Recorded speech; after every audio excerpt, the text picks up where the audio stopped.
2014, I was a member of parliament and we had an amendment there on this Forest Dwellers Act. So, but you have corrected me and I stand corrected for that.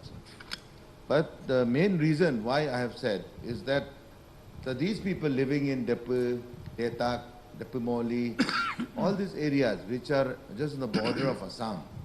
We just had a recent visit, sir, by my counterpart, Mr. Bhuvan Pekru, the MLA of Jonai and Silpatar. And there I had told him also.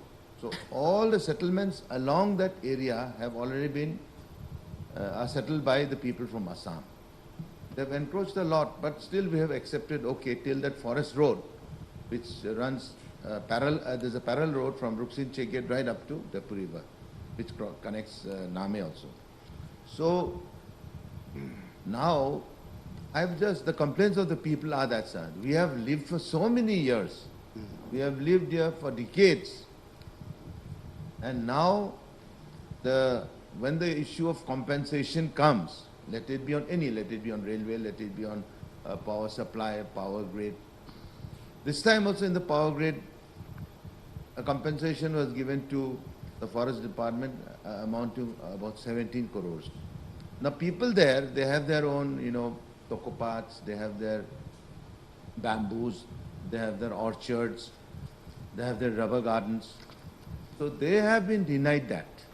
Now I would request or ask the Honorable Minister that can't we have similar as that of how we de-reserve the Deopani Reserve in Rohing? Why can't we accept this and give compensations to the people who are suffering, who have really the rightful owners and who have been here since decades, right from times immemorial. So that time people did not know that this is a reserve or our USF. But as far as I know, the Gutin Reserve was handed over in lieu of the Gali Reserve. But Gali Reserve, the Assam have already allotted their lands to the people. They have already, if you see the map, you'll see the whole half of Assam, not half, more of Assam and little bit of Arunachal, the Gali Reserve stands, even to this day. And we also know that yes, this is still not denotified. So, Honorable Minister, will you give some relief to the people, at least in the case of the compensation, because which you have taken 17 crores, which have been given by the power grid to you, can't we hand over that to the people who are the poor people living on those border areas? Thank you, sir.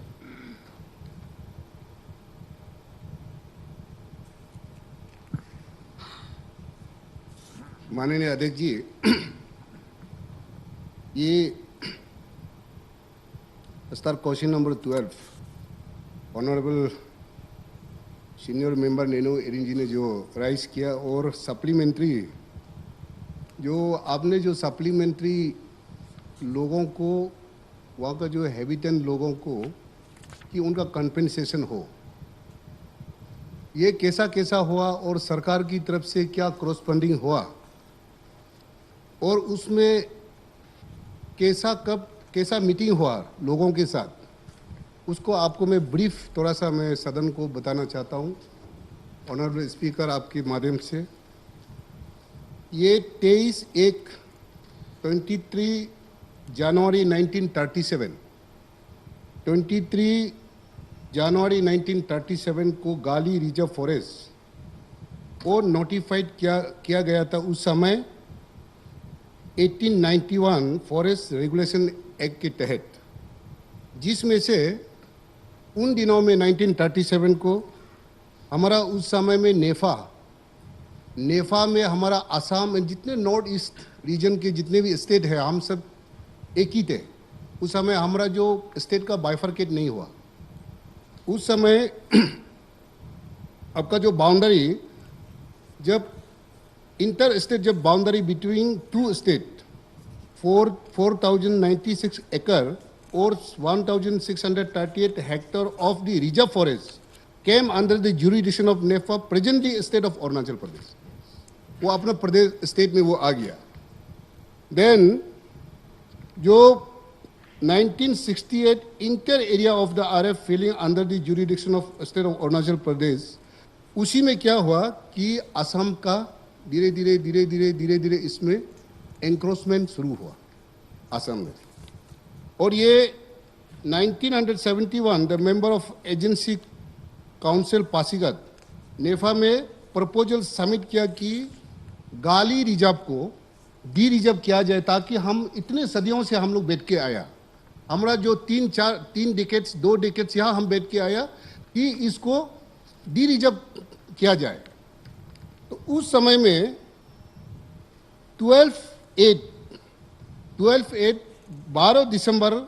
12 तारीख अगस्त को 1980 को वो meeting में discuss हुआ कि गाली reserve forest को D reserve किया जाए, ताकि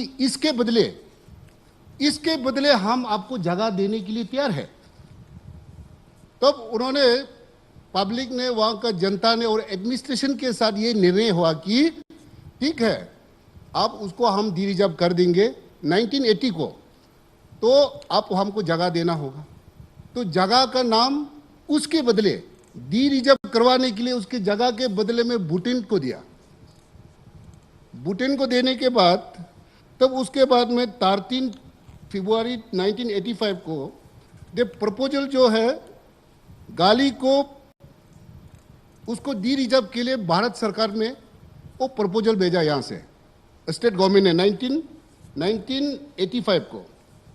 देन 13/11/2000 को ऑनरेबल सुप्रीम कोर्ट ने जो डी रिजर्व का जो जितने भी जो देश का प्रपोजल है उसको बैन कर दिया कि 1996 जब टिम्बर ब्लैंकेट बैन हुआ उसको लेकर 2000 को ऑनरेबल सुप्रीम कोर्ट ने मना कर दिया कि अभी कोई डी रिजर्व वाला काम नहीं होगा। उसके बाद 23/5/2003 को दी सेंट्रल गवर्नमेंट ने कि उसको अप्रूव करने का डी रिजर्व को मना कर दिया। देन 25/4 जिसमें से जो ऑर्डर आया कि उसके लिए 25 ministry of environment and forest also intimated the supreme court of the India order number 13/11/2000। उसके बाद 28/2/2005 को स्टेट गवर्नमेंट ने ये डिसाइड किया कि पासीघाट जो एडमिनिस्ट्रेशन को कि इसके लिए आइए एपेक्स कोर्ट में केस दाखिल करना होगा, इंटरलोकेटरी एप्लीकेशन फाइल करना होगा। उसके बाद फिर 2006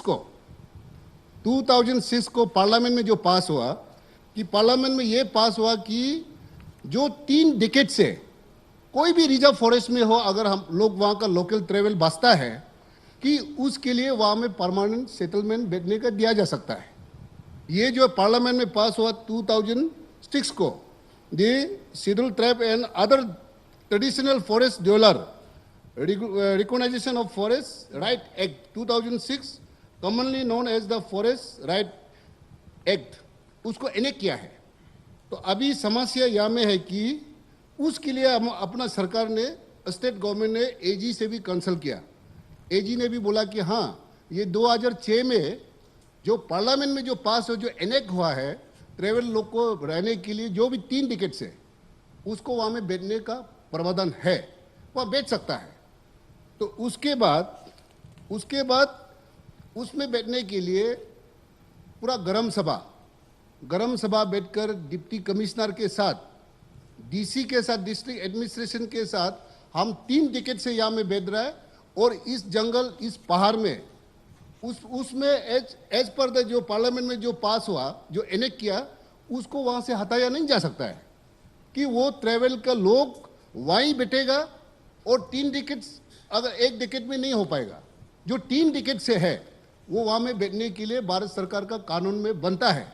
तो इसलिए ऑनरेबल मेंबर्स, आपसे मैं अभी को मैं अनुरोध करना चाहूँगा कि एज पर जो ट्रेवल एक्ट का हिसाब से अभी डिप्टी कमिश्नर को आप डिस्ट्रिक्ट एडमिनिस्ट्रेशन को लेकर गरम सभा बिताकर इसको एज पर ट्रेवल एक्ट का हिसाब से आप उसको प्रपोजल डालिए। इसमें बिल्कुल भारत सरकार के अनुसार पर उसको विकेट करने का नहीं है, 3 डिकेट से है। तो ये इसलिए आपके सदन में आप सबकी जानकारी के लिए मैं ये सदन में बताना चाहता हूँ। और आप जाकर डीसी को आप मीटिंग करवाइए। Thank you. Start question I have 16. one more supplementary. Sri Lombotang. One more supplementary, it's very important. You have too many No, it's very supplementaries important regarding because I personal. think the Honourable Minister, But be short, don't make a statement. to Just Honourable ask Minister us. to say it very mildly is misleading the House. Here the Supreme Court order of 2006 relates to prohibiting mining activities within a distance of 1 kilometer from the boundaries of national park and sanctuaries. The exemption has now been granted to both exploration and exploitation and development of oil and gas. This was in direction to the Supreme Court passed in the bench of Justice N. Nageshwar Rao, B.R. Gavai, and Aniruddha Bose in the year 2021. Now, wherein the distance of 10 kilometers come in? So herein it is 1 kilometer and 10 kilometers. Where does the 10 kilometer radius come in? And moreover, it will be also in according to the state government as to what should be declared as a ESZ or not, and how much of the area within the national parks will be under the purview of the national park. I mean, the eastern ESZ in purview of the what do you call national park, the ESZ. So I mean this 10 kilometers. I do not know from where he's got the statement of 10 kilometers. Honourable Minister.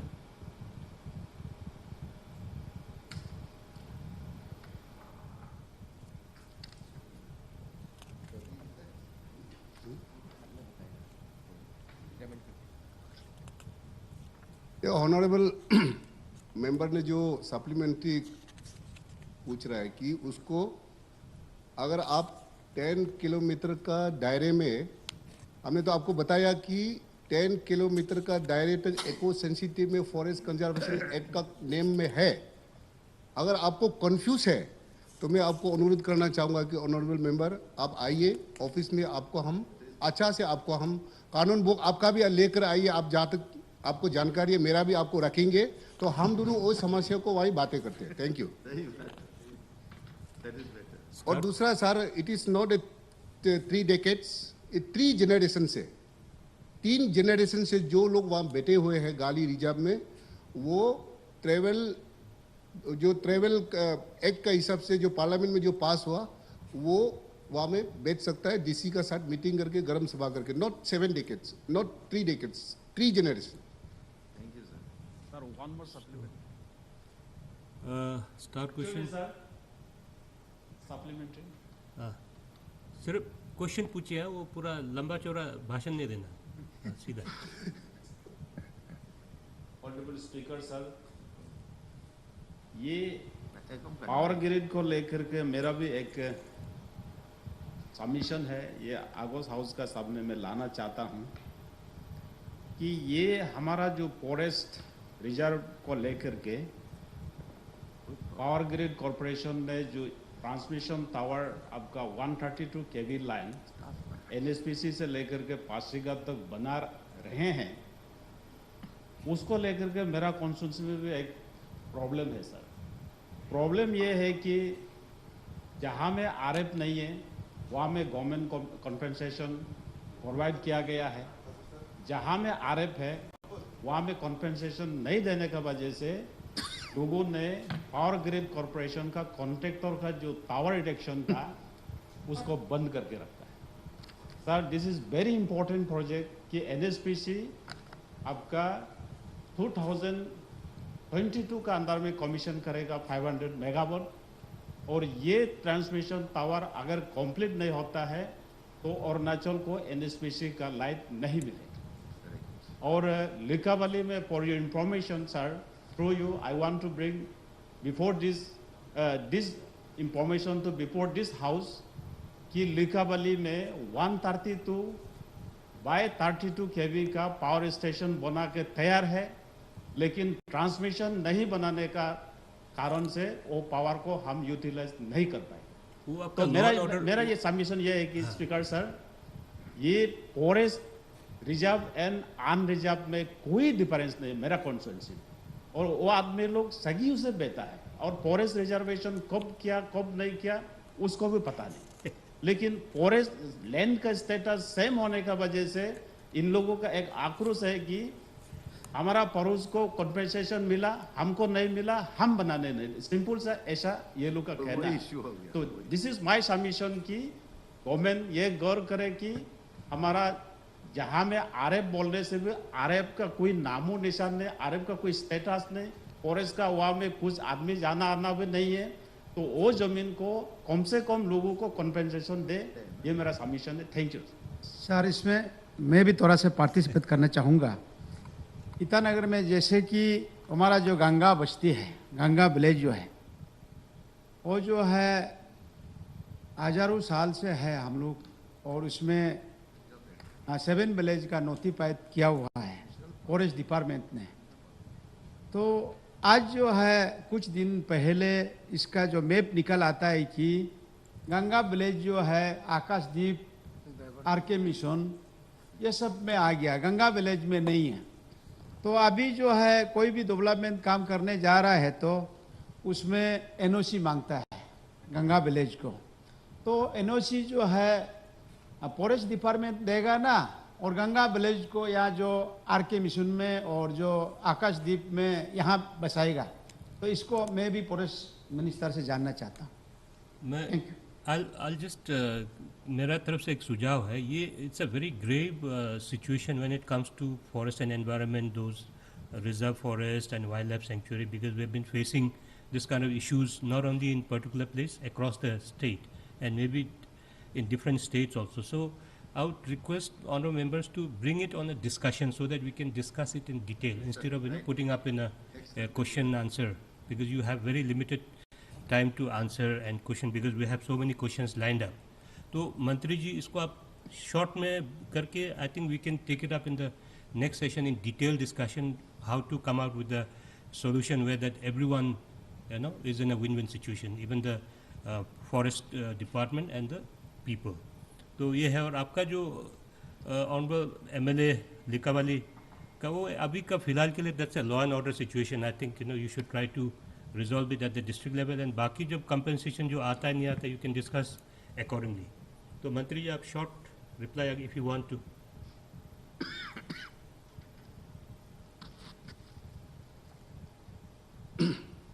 माननीय अध्यक्ष जी, ये जो compensation का issue है, इसमें forest में भी अपना प्रदेश में इसमें यूएसएफ है, जो ब्लेस रिजर्व फॉरेस्ट है, कम्युनिटी फॉरेस्ट है, तो जिसमें जहाँ में जो अपना नेशनल हाईवे बन रहा है या जहाँ में जो हमारा पावर ग्रिड का लाइन टान रहा है, तो उसमें हमारा डिपार्टमेंट के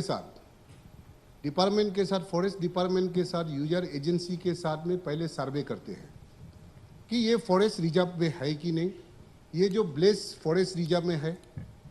तो उसको पूरा डेटा को कलेक्ट करने के बाद जहाँ में जो कम्युनिटी फॉरेस्ट है या कम्युनिटी लैंड है, इसको यूजर एजेंसी उसका जो कंपनसेशन को डिस्ट्रिक्ट एडमिनिस्ट्रेशन को उस पे फंड को उसमें डिपॉजिट करते हैं। तो डिस्ट्रिक्ट एडमिनिस्ट्रेशन जिसका जमीन में है, जिस केटी में जो लाग रहा है, उसको डिस्ट्रिक्ट एडमिनिस्ट्रेशन का तरफ से उसको पेमेंट करते हैं।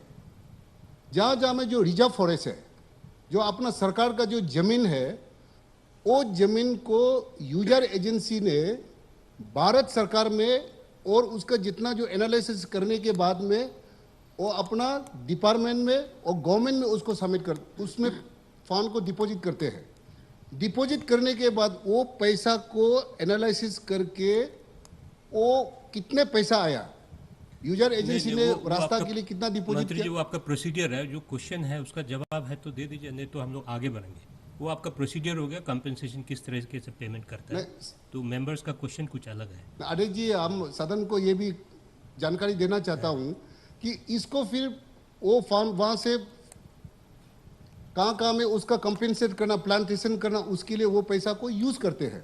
तो इसलिए हम अध्यक्ष जी, माननीय विधायक जी ने जो सप्लीमेंट्री क्वेश्चन किया है कि आपका जो लॉ एंड ऑर्डर प्रॉब्लम जो पावर ग्रिड में जो काम बंद कर रहा है, उसको पब्लिक को आप कन्विंस कीजिए, उसको जरूर काम करने दीजिए, क्योंकि ये पावर ग्रिड का पूरा देश भर में पूरा एक गवर्नमेंट ऑफ इंडिया का और अपना प्रदेश सरकार का एक टारगेटेड है सभी गांव में लाइट मिले। हाँ, उसको आप जैसे भी उसको आप पब्लिक को काम करने दीजिए। उसका अगर बाकी समस्या है तो आप जरूर मेरा ऑफिस में आइए, हम उसको बात करके समस्या को समाधान करते हैं। Thank you. Start question 16. Shri Lombotang.